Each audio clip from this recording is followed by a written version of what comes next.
Good morning, everyone. How are we doing today? Actually, you know what? I don't think I need these. I actually don't need headphones because we're going to talk over the chat box. So again, Michael Zuber, one rental at a time. This is a extra special Thursday live Q&A. I generally do these on Saturdays at 8 o'clock, but it's Thanksgiving, so I wanted to give back. I wanted to say thank you, the viewer, the subscriber, for interacting with me, growing with me, um, putting up with my lack of video quality, editing, sound, walkout music, whatever that stuff is. That's not who I am. I just want to come in, give some value, and be gone. I do everything live, no editing, and based on comments I've got back through the year, some of you don't like that. That's okay. I'm okay with that, you know. But I'm going to just keep giving every day. We're going to keep getting just a little bit better together. One thing I know is after crossing 1,000 students of one rental at a time, or how to get started one rental at a time, I know we're onto something. People with busy lives appreciate that we just focus. We shrink the sphere of influence. But I ask you to do something daily, right? I ask for 10 to 20 minutes a day. So, if you're ready, I'm here. If you just don't have the time, you want to find something else, no hard feelings. Watch the YouTube when you can, maybe get the book if you want it. But again, when you're ready, I'm here. The course is less than $200. It tells you everything I do every day. It gets you added to a Facebook group, which we interact with every day, and have a mentoring session on Saturdays. Many of you ask all the time, hey, can I get some mentoring? And I've even, some people have even said, hey, I'll pay you hundreds, and one person said $1,000 an hour. And the short answer is no, I'm not going to do that. The reason is simple. If I do that, I'm only going to be able to help, I don't know, 10% of the people.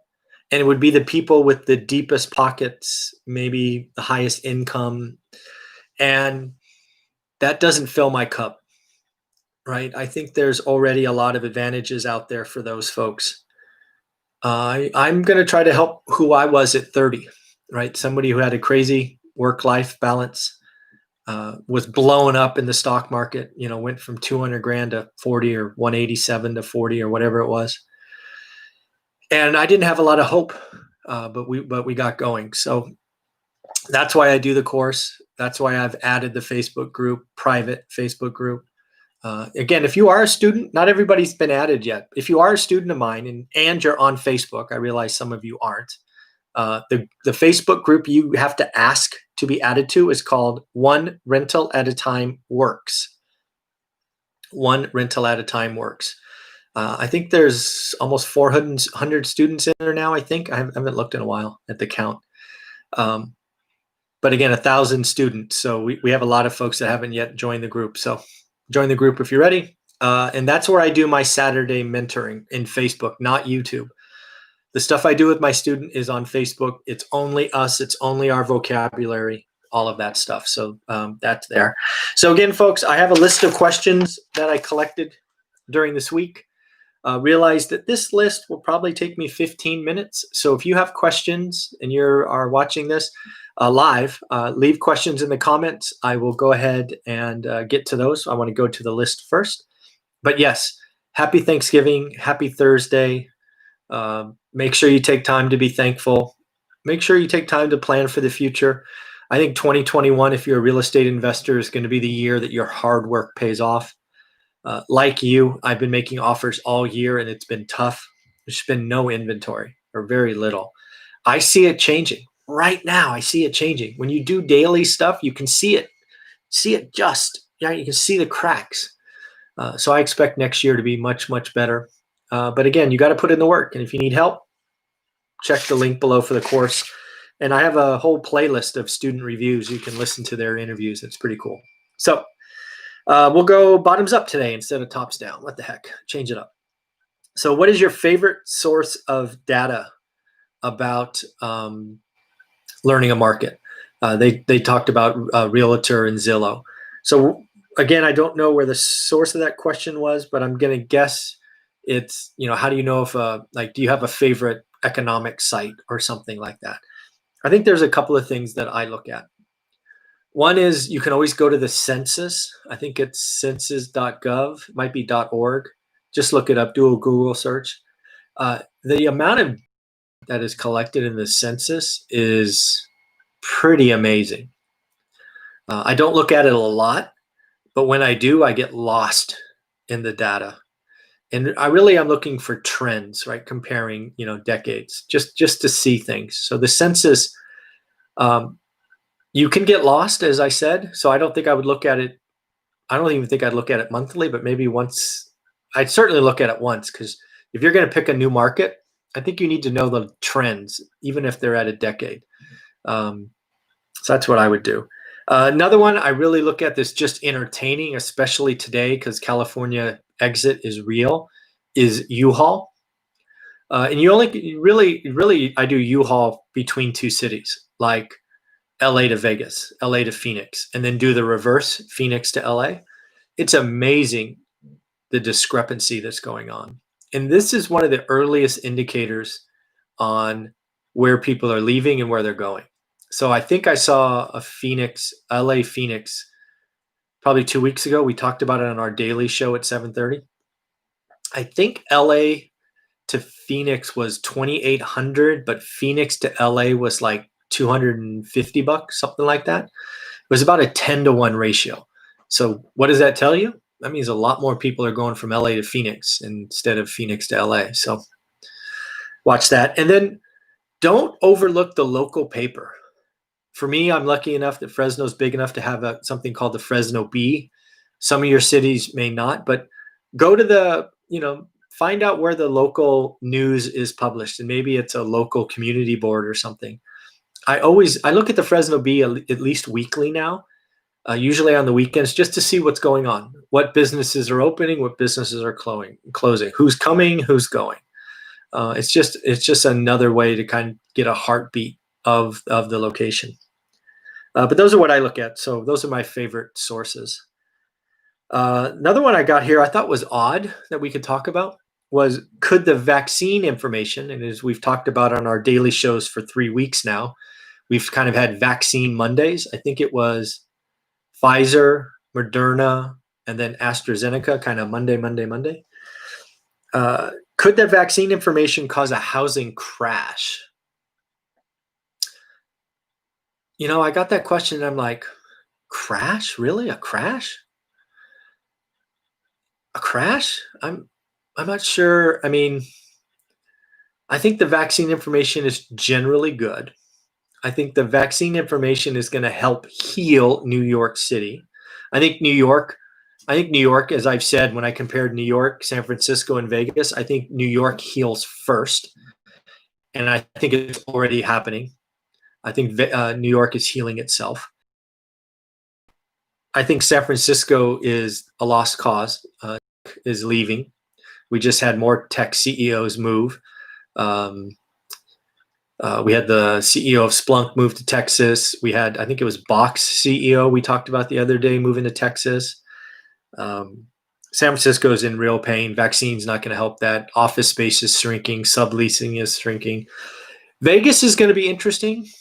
I think Vegas is in real trouble. We did a video yesterday with Brian Lebo on Vegas. I don't know, man. Vegas, oof. There's just so much pain coming. 15% unemployment. We have renters. I think it was 87% collection last time I looked. It's just bad. And of course, we have stimulus programs ending on the 27th or 28th. It's got to be bad. It's got to be so bad. So I think we have pain in certain cities, but I don't think it's vaccine related. In fact, I think the vaccine information is, the only thing that could cause I I guess you can tie this together. I do believe that the vaccine is going to cause, and I've said this already, supply to increase kind of April or May. We're going to have 2 years of sellers trading up, right? They stayed in their home a year longer than they wanted, but I don't think that causes a crash.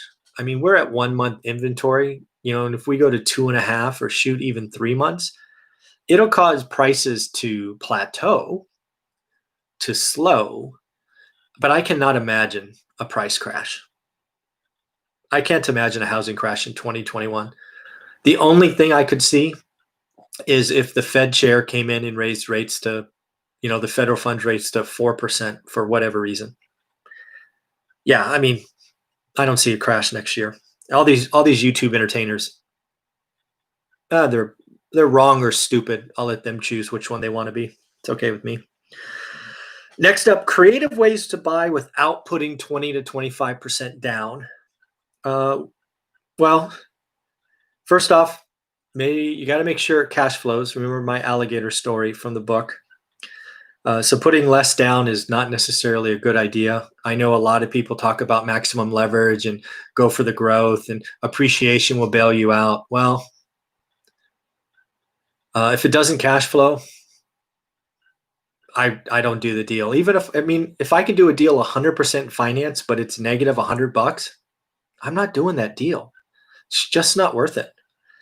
But to answer the question specifically, some things that I have done is I've asked owners to take back a second.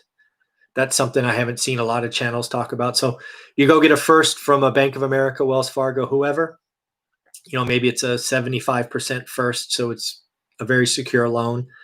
And then maybe you ask the owner to carry a second note for 20%, right? So bank loan, 75, owner, 20%, you, 5%. I've seen that work really, really well. Another thing you could do is you can get a bank loan for a first and you can go raise private money for a second. You can obviously do seller financing for the entire deal. You can do subject to for the deal. You can do trades. I've seen people in the past trade cars and other vehicles for part of the down, so it's not money, it's something else. So there's lots of ways. But again, when I see questions like that, I get nervous. I think over leverage, I think skinny cash flow, and I think bad deal, right? Bad, average, good, and great. Bad deals, negative cash flow. I don't care how deep. People tell me all the time, hey, I can buy it for 50 grand less than it's worth. Okay, great. Congratulations. What's it going to cash flow? Negative 100, negative 200. I won't do the deal.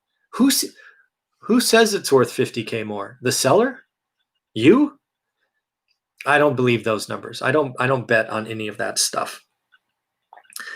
All right, next, I have a rental that's been vacant for 2 months. Any suggestions on how to fill it? Well, the first thing I saw when I read that is lower the rent. But I realized that's kind of snarky, and there's probably lots of other things going on, right? I don't know your market. I don't know. I don't even know they're asking rent. As far as I know, you're asking $10,000. I mean, I don't know. I don't know what city you're in. I don't know the property unique characteristics. Is it in when you look at the monopoly board, where would you put it on the monopoly board? Yeah, I mean, it's hard to, given that's all I got is I have a rental. It's been vacant too much. How do I fill? I think there's more to that story. Is it furnished, non-furnished? Is it remodeled? Is it not? Is it, given the little I know, yeah, lower the rent. And just so we're clear, in my market, again, I don't know your market. For all I know, I don't know your market. For all I know, your market's San Francisco. And in that case, you're in trouble. But in my market, if I have a unit that's vacant 2 weeks, I lower rent. 2 weeks. I don't wait 2 months. 2 weeks. That's my market. So hopefully that. I got an odd, I guess it's a question. Tell us more about 2008. I'm guessing this person is seeing other YouTube entertainers talk about, hey, look, the price of 2020 is the same as 2008. A crash must be coming. And people realize that I've been doing this for 20 years and I've seen it. I profited from it. And I can tell you 2020 is not 2008. I've done lots of videos on it. But in short, the lending environment is very different. I just talked to a mortgage broker yesterday that 99.999% of his loans are 30-year fixed, so no adjustables. The loans that were done in '08 or before were adjustable rate mortgages, 2 and 28, 5-year terms, interest only, just really, really toxic. They basically, the loans in 2008 required the market to continue going up. The market doesn't have to do that with the vintage being created today because there's no automatic reset based on value, unlike commercial. The other thing that's unique about 2008 is it was about 60-40 split, as I recall. There were lots of investors doing deals in '08 or '06 to '08. Today, we're not. Right? You and I know if you follow one rental at a time, I think I've told you a couple of times, I think I wrote 250 offers this year. Nothing. It's just no inventory. And of course, we only do good or great deals. So we're price conscious. So it's hard out there. What else can I tell you about '08? Oh, '08 was the hardest year. This is really weird. Most people don't get this. 2008 was the hardest year to be a landlord, even harder than 2020. Think about what I just said. 2020 has these eviction moratoriums, all of this stuff going on. And I will tell you that 2008 was worse. 2008 was so bad. I was having people that were going to move into a $700 apartment decide to buy a home because they did a liar loan.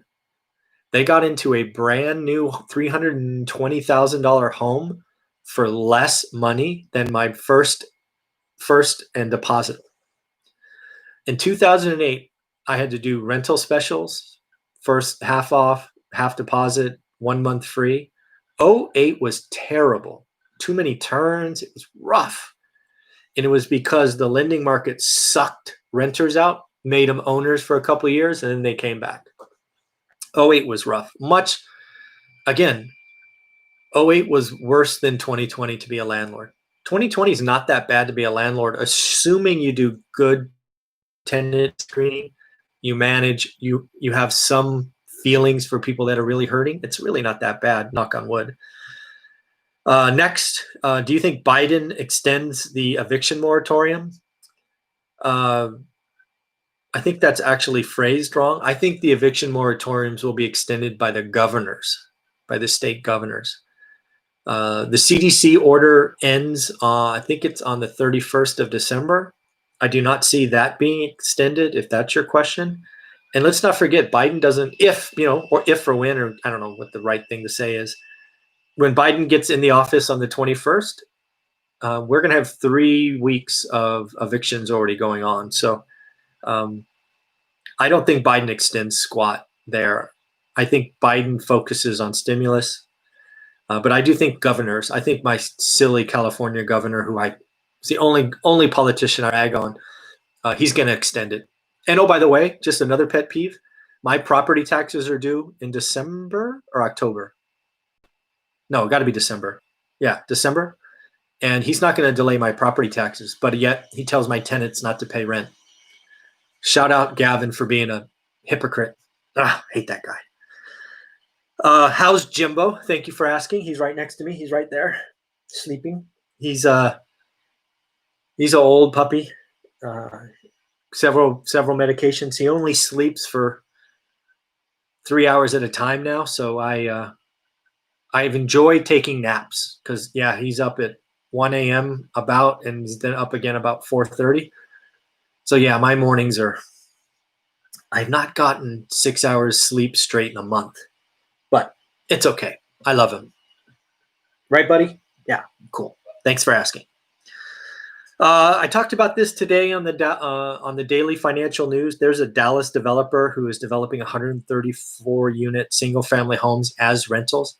I put that here because that is one thing I would definitely step up to do, is create, design kind of cookie cutter single family rentals.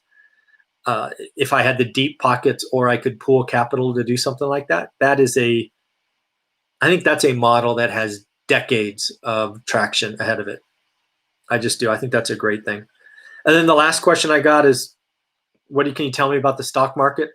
That's not me. I'm not going to pretend to be a stock market expert. I know there are some real estate channels that now are trying to teach you stocks. Not my thing. I can tell you any idiot can make money in a momentum market.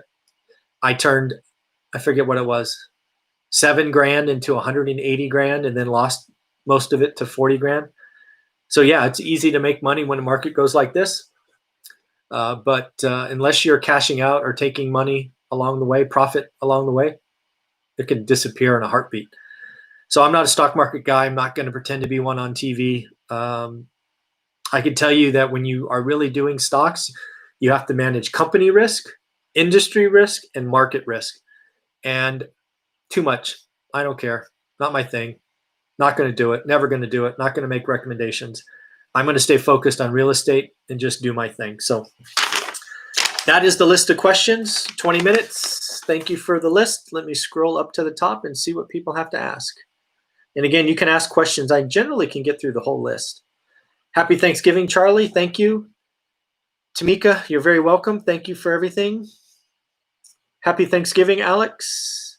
What are your thoughts about HELOC versus cash out refis? This is from Mike. What are your thoughts about HELOC versus cash out refis? So I don't know what that's on. If it's on my primary residence, I would do a HELOC. And then again, if I use the HELOC, I would make sure I have a plan to pay it off in a year or less. If it's a rental property, meaning it's an investment property, I generally do cash out refis. Hopefully that makes sense. So Mike, it's unclear which of those you're referring to. Generally, when I get that question, it's about your owner occupant where you live. I treat that as I don't know, really, really risk capital. I don't want to put my house at risk, although I have over the years, but it was very short term, 6 months or less. So HELOC for primary, because I want my primary paid off when I retire or I'm done or exit. But if it's a rental, I do cash out refis. Hopefully that makes sense. And if it doesn't, Mike, ask below. Jerry, have you done any flips, wholesale deals, or buy and holds through a retirement plan? Have one that I want to put to use, currently using it for a flip. Jerry, I wish I could help you. I've never done that. I've had other people around me do those. I chose to cash out my 401ks when I left work. No, there are companies that help you with that. You just Google search them. I'm drawing a blank on who they are. Trying to think. Nope, nothing's coming. But no, I haven't done it. There are rules. You got to keep enough cash there, reserves. You can't touch the money, obviously. But Jerry, unfortunately, I'm not your guy. Sorry. Troy, do you use cost segregation? If so, on what type of house? Really something only you use on apartments, Troy. There's a cost to it. You certainly can do it on houses, but generally the cost benefit's not there. If I were to buy another 20-unit building, I might do a cost segregation on it. But I bought my 20s units decades ago, so I didn't do it. But yeah, it's the key is you got to have a big basis, because what you're going to do is basically take it and you're going to divide it down, right? Like if you have an apartment, not all 33 and a third years, there's things that have 7-year lives and 5-year lives and 10-year lives, but you have to pay someone to come do it. You individually can't do it. So generally don't do it for houses. Troy, sorry. Hi. Sure. Yeah, I don't know how to say that. I'm sorry.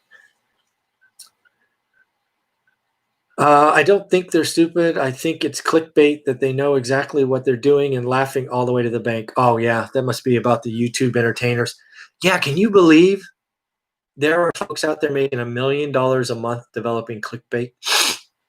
I don't know why people follow them. I don't know why they don't unsubscribe. I mean, how many times do you have to click on something and realize it's just gobbledygook before you unsubscribe? I mean, Jesus, $1 million to say nothing? Oh, well, such is life. Good for them. All right, what else do we got? Tamika, any experience with additional insurance required due to declared disaster areas? Reviewed a single family listing, newly FEMA declared flood zone, insurance premium required was insane. Yeah, that's something you got to be very careful of when you're in new markets, Tamika. So I had one house I bought that was in a flood zone, and the insurance quote came back at that kind of number. I think it was $6,000 actually, kind of split in the middle, which would have made it a good deal into a bad deal, right? I was budgeting 800, not $6,000. But I extended the escrow and I went ahead and paid, I think it was like $800 to have a surveyor come out and see if the property could be declared out of the flood. Because generally speaking, they do just flood zone maps. But if you pay someone to come out and get an exception for your plot or your lot, and in that case, that worked out. I paid the $800 full risk, 100% of risk. If it would have come back in the flood zone, I would have lost the money. But I liked the deal that much. It was in the part of town that I love. So I rolled the dice and I won. I got I forget what it was called, a certificate of something, basically declaring that this lot, APN, is not in the flood zone. It's the elevation or whatever it was, whatever the reasons, I don't know. But I was able to knock my insurance down from $6,000 to 800. So that there are things you can do. But it is a risk, and I forget what it was called. But yeah, basically I paid a surveyor to come out to see if I can get my property declared out of the flood zone. And then the only other answer is to buy the deal cheaper, obviously. Mike, what are your thoughts about developing properties, and do you address this in your training course? I have some land that I can retire. Entitled 37 units over 55 apartments or townhouses. Mike, never done it. Never done ground up development. Never done lots. So you'll not find that at all in my course. Nothing like that is discussed. I do talk about basically existing footprints. I don't even add master suites. So if you're coming in and looking for a course that's going to help you do costs and hey, I'm going to add a 500 square foot master bedroom suite, still, I'm not your guy. I look at existing stuff. I may configure existing stuff, like turn a big 2-bedroom into a 3-bedroom, something like that. But yeah, sorry, Mike, I am not your not your guy for that one. I apologize. Will you ever consider investing in real estate out of California? Probably not. No, I don't have to. I mean, it's a short, arrogant answer. No, I don't want out of state. Out of state is not as easy as people make it look. It is hard enough to be a landlord when you can go see it, touch it, and feel it. Out of state's tough. You have to have boots on the ground. I mean, like, again, boots on the ground that will come to your funeral, boots on the ground. And again, I don't have to. If I was starting over today,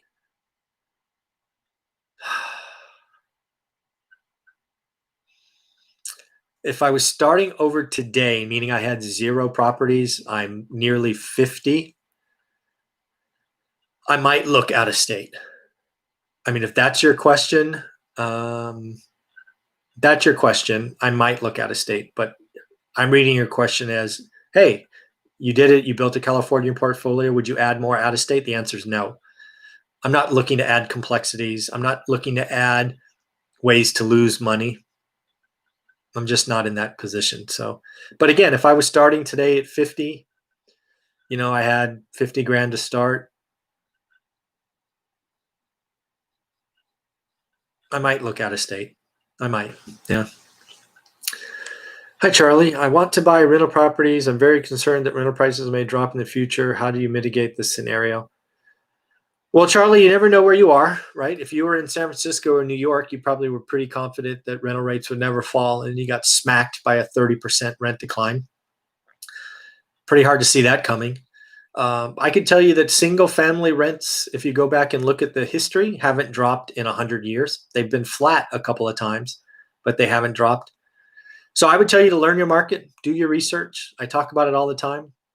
I think the best rental, and it's obviously very biased, so don't take my word for it, is a single family. Think about what people want. It used to be, they want to be close to the action. Well, if there's no action, why do you want to live in a shoebox? So again, I'm very biased. I wrote a book called One Rental at a Time, so I'm obviously talking my book, if you will. But I think you're concerned about the wrong things. If you're concerned about rents dropping, I don't know why they would. Why would rents drop? Did we figure out another means of shelter? Are people going to be comfortable living in their cars? Is the weather going to get so hot that we're all sleeping outside? I mean, I don't know how rents would drop. I mean, unless you're in a city or locale where everybody leaves, right? If you're in Odessa or Midland, Texas, oil crashes. Guess what? People leave.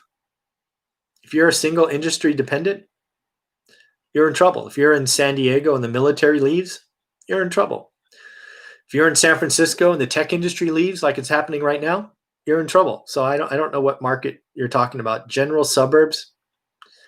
Go look them up. Single family rentals over 50 years haven't dropped.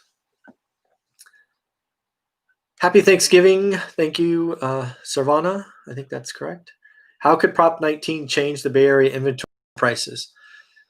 So you're going to have to remind me. I think Prop 19 is the one where older owners could sell and transfer their tax basis to another property. I think that was Prop 19. If it's not, tell me below. I think it's going to change at the edges. I think Prop 19, if I remember, was sponsored by Realtor Industry. California Association of Realtors were the big funding for it. I think they're just trying to get inventory. They're trying to help, the teachers, the retired teachers who bought their house in 1970s. A lot of them are stuck because they can't afford the tax hike on a new property. So I think it helps at the edges. I don't think it does anything huge, but boy, for the few folks it helps, it'll be game changing. I think for sure. Yes, I think that's supposed to be owner occupied home. Yeah. Oh, YouTube did not notify me when you were back on. I'm sorry. Good news is it'll be recorded. Oh yeah, IRA Club in Trust. Thank you. Those are IRA funds. Yeah. Alex, oops, where'd it go? Alex, for cash out refis on rentals, what type of LTV interest rate on cash out are you pulling? Again, you got to run the numbers, Alex. Don't do skinny deals. Don't create alligators. Remember my story about my first property. Don't ever do that. I was so stupid. I went to 65 or 70% on mine. I didn't want to get close to the edge. I didn't need to. Again, I realized that. But that was comfortable for me. Also, staying at 70 when I did my refis saved me 0.5%, right? I could have gone all the way to 75, but it would have cost me an extra 0.5% interest. So do your trade-offs. But I did 65% LTV on the fourplexes and 70% on the house. I did one house. Hey, Steve, happy Thanksgiving. What is your thoughts on the recent loan limit increase for FHA to current housing market, SoCal housing market? Steve, I did a video on that yesterday. I just think it's another example of prices are going to go up. I don't know SoCal specifically, but it looks like the loan limits went up about 7%. So guess what? There are going to be a lot more deals go up about 7%. So in general, I think it's good. Yeah, and if you don't know, folks, FHFA set new loan standards for conforming loans. Published them yesterday or the day before. What is today? Thursday? I think they published them on Tuesday for 2021. But banks are already honoring the limit, so basically you can get those now. Ryan Ruff, yep. Ken McElroy is also building multifamily buildings now. He said it's cheaper to build. Yeah, I don't know. Yeah, I think it was cheaper to build before lumber got really expensive. A 2x4 is up 300%. That's crazy. Yeah, it's crazy. Drywall's up. I mean, it's just crazy. Unsubscribe from blank. hate those pictures of him holding a head, mouth open, scared eyes. Yeah, it's crazy. Teresa, just watched your Vegas video, loved it, and on point. First time home buyer, just went into contract on a home here in Vegas, under 300. Congratulations. Oh, Teresa, congratulations. I love it when people get their first home. That's awesome. I think home ownership needs to get back to 70%. I think home ownership is such a store of wealth and a forced savings account for most of us. And to get a 2.6% interest rate, Teresa, congratulations. I'm very happy for you. Happy Thanksgiving. Charlie, do you use the MLS to find properties or some other type of software? Nope, I'm boring. MLS. I wrote that book that's behind me right there. In that book, every deal I retired on was out of the MLS. I didn't, again, remember, I started this apps. Again, 2020 is hard. 2020 is the hardest year to be a real estate investor because there's no inventory. And all of these owners can get great deals like Teresa at 2.6% interest. It will change, folks. Do your homework now. If you have any interest in being a landlord, getting your first, second, third, fourth rental, you got to get the course, you got to do the daily activities, and you'll be ready for 2021. Yeah, so I still use the MLS. This morning, I looked at, I think I have realtor.com, which is just a look at it. Yeah. Elevation certificate. That's the word I was looking for. Yes. Tamika, elevation certificate. Thank you. As bad as the situation is CA right now, in the end, CA will be CA again. Yes, Susan, I think that is true. I am more bullish on California than I am on San Francisco, if that makes sense. I am more bullish on LA than I am San Francisco. I think San Francisco is in for a world of hurt. San Francisco has been the tech hub, and they are taxing the hell out of it. They are making businesses run away, and there's nobody behind to fill it up. I think LA has a diverse industry. I think Sacramento is diverse. San Francisco, decade of pain. San Francisco is going to go back to what it was in the 80s. And trust me, you did not want to be in San Francisco in the 80s. But California, Susan, if you don't know, I have most of my net worth tied up in California. I'm not going anywhere. California will be just fine. We do have to get rid of Gavin Newsom, pretty boy. Anyways, yeah. Teresa, our owner of a property will make 300 more on rent on this property. We will moving from in Las Vegas. Huh? I'm not sure what that says. Our owner of property will make 300 more on rent on this property. We will moving. Okay. Yeah. All right. Congratulations. Win-win. I like that. Nice. Thoughts on East Bay housing market? Be thankful it's not San Francisco. Which I mean, I don't own anything in the East Bay. I don't invest there. So any opinion I would have would be misinformed and probably wrong. Yeah. I loved your book. About 25% out of your repeal is in single family homes, and your book would have helped us save dollars. So I highly recommend it. Oh, thanks, Mike. Appreciate that. Hi, Mike. Yo. Thank you. Happy Thanksgiving. I'll continue watching your videos. One day, hopefully, interested in owning a rental. Cool. Yes, absolutely. Will, do you include property management fees when calculating yield? Absolutely.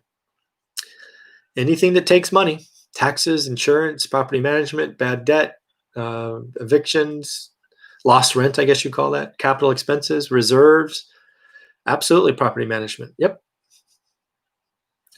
So I think I got through all the questions, folks. If there's any more, put them in. I'll stall for a few minutes.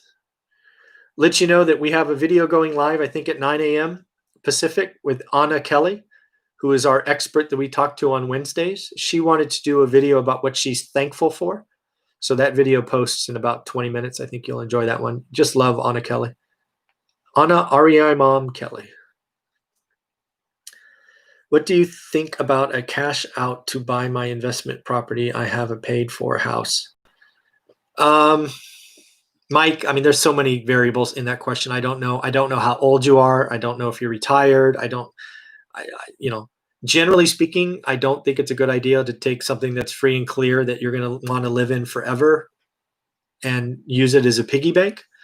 But, yeah, you're 40 years old, you have 20 years ahead of you, maybe it makes sense. There's lots of variables there. But again, today you probably get a cash out refi on an owner occupied house under 3, maybe 3 1/8. So it's pretty cheap money. If you were to do that, I wouldn't go above 50%. But again, I don't know how old you are. I don't know what your debt structure is. There's so many variables. To just say yes to you, which is I think the answer you were looking for, would not be wise on my part because I don't know your complete story. Sid, took your cool.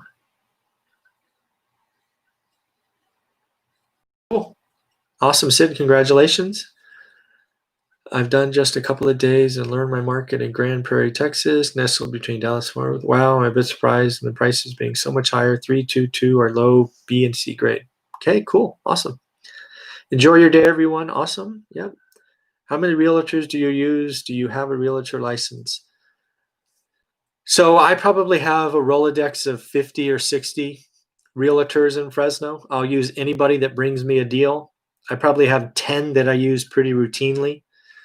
Do I have a license? Yes, but I don't use it. It's one of the things I did after I retired that I won't renew. I actually think it may have expired already. I think it expired in November, but I won't renew it. No, I won't renew it. But I did have it, so I got to answer that. But I took the test. I passed. I have no interest in being a realtor, so let it go. If you own a property free and clear, would you keep it uninsured and to save money since there's no mortgage and minimize rental costs? Hell no. Frickin' heck no. I've had 3 fires and 1 flood. And I've been sued once. No way in hell I would keep a property uninsured. That is penny wise and pound foolish. That is crazy talk, in my opinion.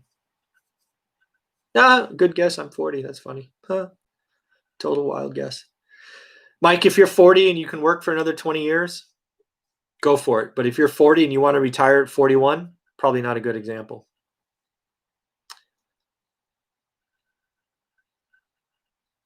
Do mortgage rates stay the same as you acquire more properties, or are they the same even if you have 10? So I think what you're talking about is your next purchase. No, rates change. For example, lots of you can get purchase money loans below 4%. I can't. My rates are about 6.25% because I have more than 10. Yep. So they do change. All right. Well, let's see. Oh, got more. One more. Oh, Ryan, thank you, man. Thanks for watching. One more. Steve.